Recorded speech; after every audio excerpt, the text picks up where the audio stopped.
Salut, c'est Étienne Tremblay de la machine à mixer, les amis. Vous avez été nombreux dans le passé à me demander peut-on mixer aux écouteurs? Est-ce que c'est possible? Et pourquoi j'ai décidé là, de faire une capsule sur le sujet? C'est parce que moi, dans le futur, dans les prochains mois, dans la prochaine année, j'ai l'intention de développer une méthode de travail aux écouteurs. J'aimerais beaucoup être capable de faire du mastering aux écouteurs et potentiellement aussi peut-être faire du mix aux écouteurs. Fait que dans la capsule d'aujourd'hui, on va parler des avantages, désavantages du mix aux écouteurs. On va voir aussi quel genre de solution, comment on peut adapter notre méthode de travail. Et je vais terminer en vous parlant de comment moi j'ai l'intention de faire cette transition-là du mix au moniteur vers les écouteurs. Ça va être quoi un petit peu là, mon approche pour réussir, on l'espère, là, à faire la transition entre les deux. Et puis, pourquoi je m'ouvre à ça? C'est parce que moi, de plus en plus, là, j'ai entendu quand même beaucoup d'anecdotes d'amis, de collègues qui ont eu des bons résultats avec les mix aux écouteurs.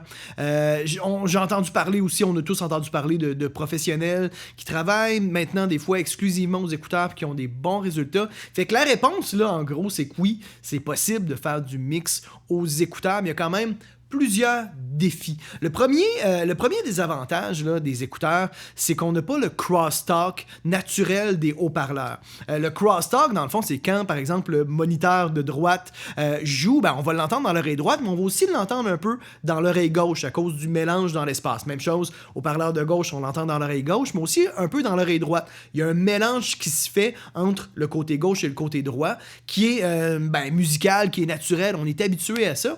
Tandis qu'aux écouteurs, ce qui est dans l'oreille gauche va uniquement être entendu dans l'oreille gauche, ce qui est dans l'écouteur de droite, on va uniquement l'entendre dans l'oreille droite. Fait que ça change quand même beaucoup la perception. C'est comme beaucoup trop précis, beaucoup trop au microscope. Il se fait évidemment là, des logiciels, si vous n'avez jamais entendu parler, il se fait des émulations, des plugins comme ça, qui vont servir justement à créer un espace, qui vont générer un peu de crosstalk entre le côté droit et le côté gauche. Moi, personnellement, j'ai jamais essayé ces plugins-là. Je vais probablement les explorer. Si d'ailleurs vous avez eu l'occasion dans le passé d'essayer ce genre de logiciel-là pour faire du mix aux écouteurs qui recrée, si on veut, là, une régie de studio, un environnement de studio, peut-être le mentionner dans la section commentaires. Dites-moi avec quel plugin, quel logiciel vous avez eu des bons résultats. Moi, ça va certainement m'aider dans ma recherche, puis je pourrais peut-être éventuellement refaire une capsule là, pour vous donner mes impressions là-dessus. Ensuite, le gros défi, c'est sûr que la réponse en fréquence est souvent beaucoup plus colorée avec les écouteurs qu'avec les moniteurs. Faut pas oublier aussi que très souvent, on met vraiment pas le même budget dans nos écouteurs que dans nos moniteurs. Hein. Moi, j'ai des moniteurs à 3000 $ qui sont extraordinaires, là, mais j'ai jamais mis 3000 $ sur des écouteurs. Fait que c'est sûr que même si je me suis fait envoyer d'ailleurs des très bons écouteurs, des HD 650 faits par Sennheiser, c'est Sonarworks qui m'a envoyé ça pour que je teste leur système. C'est quand même des écouteurs comme de 500 $ canadiens. C'est très très bien, mais c'est sûr que c'est pas comparable à des moniteurs haut de gamme pour le studio. Maintenant, il se fait évidemment là, des écouteurs à 3000 $. Ça, je serais très curieux moi d'essayer des écouteurs très très haut de gamme. Ça fait partie de mes explorations futures là, dans la prochaine année. Puis, il se fait des systèmes comme avec Sonarworks qui vont dans le fond corriger la réponse en fréquence des écouteurs pour en faire des outils un peu plus utiles, un peu plus pertinents en contexte de mix. Là, moi, j'explore encore un peu. Je suis encore en phase d'exploration. Je vais vous reparler éventuellement de mes impressions de Sonarworks, autant du système de calibration des moniteurs que de celui des écouteurs. J'avais déjà fait une capsule, là, il y a 3 ans, où j'étais plus ou moins chaud avec la réponse en fréquence, avec la sonorité. Et puis là, mon opinion est en train un peu de changer, en train d'aller dans l'autre sens. Je trouve ça assez intéressant. C'est pas parfait, mais par contre, je pense que ça peut vraiment nous aider à faire de nos écouteurs des outils, encore une fois, pertinents pour le mix et le mastering. Même si Sonarworks, encore une fois, il y a des défauts, ça crée des problèmes, mais ça en règle quand même pas mal. On va en reparler éventuellement.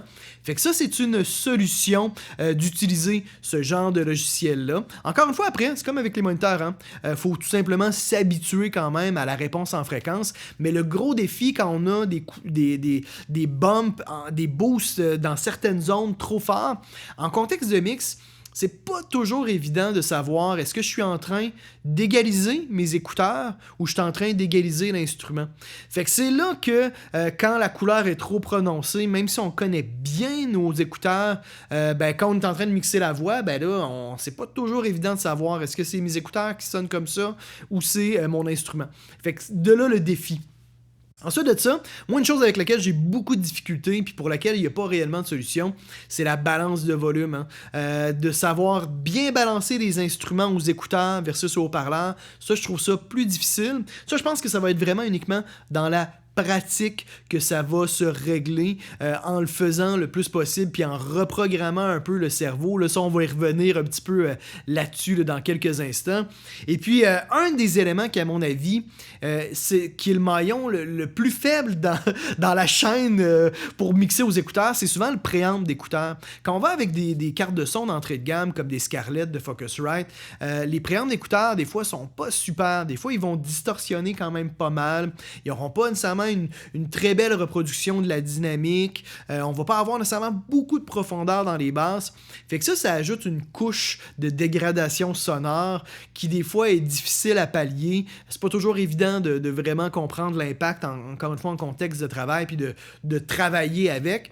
C'est sûr, quand on va avec des cartes de son plus haut de gamme, on va avoir des meilleurs préampes d'écouteurs.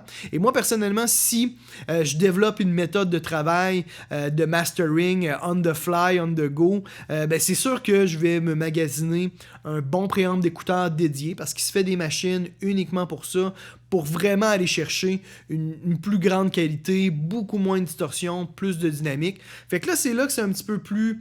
que je trouve c'est un petit peu moins accessible à monsieur, madame, tout le monde, au commun des mortels, parce que ça peut quand même coûter cher, un bon préamble d'écouteurs. Après, moi, je pense que la solution, l'entre-deux, c'est d'acheter une meilleure carte de son, parce que déjà, avec une carte de son comme une RME, comme moi j'ai, le préamble d'écouteurs est vraiment très meilleur que des cartes de son d'entrée de gamme où des fois c'est surprenant à quel point c'est dégueulasse comment ça sonne. Là. En tout cas, moi c'est mon impression. Là.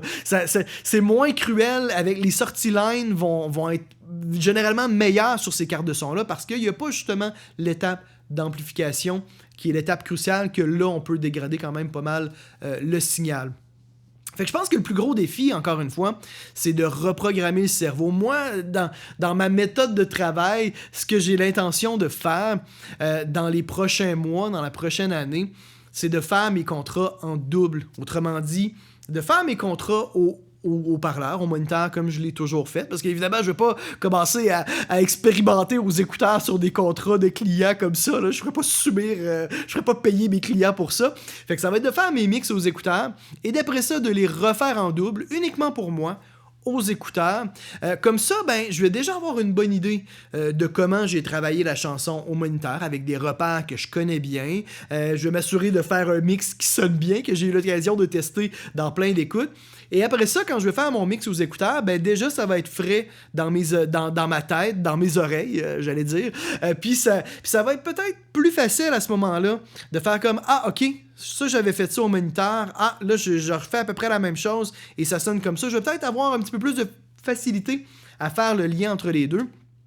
Après, là où que j'ai ma plus grosse interrogation, puis si jamais vous avez eu l'occasion là, de faire cette transition-là, peut-être vous pourrez m'éclairer, c'est que je ne sais pas à quel point c'est possible d'être bon au moniteur et d'être bon au haut-parleur, tu sais. Parce qu'encore une fois, on reprogramme notre cerveau à ce moment-là, travailler avec des inputs différents, tu sais. Encore une fois, l'attaque, le sustain et tout ça, c'est vraiment pas le même aux écouteurs qu'au haut-parleur. Fait qu'il faut comme se reprogrammer.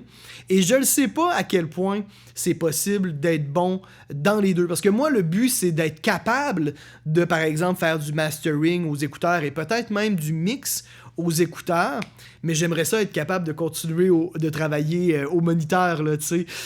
Puis là, je sais pas encore une fois à quel point ça va être possible d'être bon dans les deux. Je pourrais vous en reparler éventuellement là, de mes impressions, de voir si c'est possible. Puis si jamais vous avez encore une fois, vous avez eu ce genre d'expérience-là, peut-être nous faire un petit témoignage là, dans la section commentaires, ça serait super intéressant. Fait que c'est tout pour aujourd'hui. Les amis, mettez un petit pouce bleu si vous avez apprécié cette petite vidéo sur le mix des écouteurs. Abonnez-vous à ma chaîne, partagez toujours cette vidéo comme vous le faites d'habitude. C'est tout pour aujourd'hui. On se retrouve la semaine prochaine. C'est Étienne Tremblay pour la machine à mixer.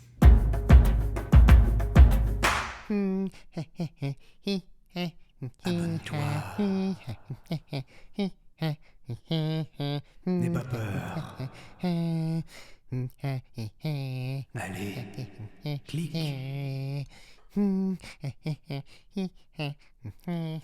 Abonne-toi.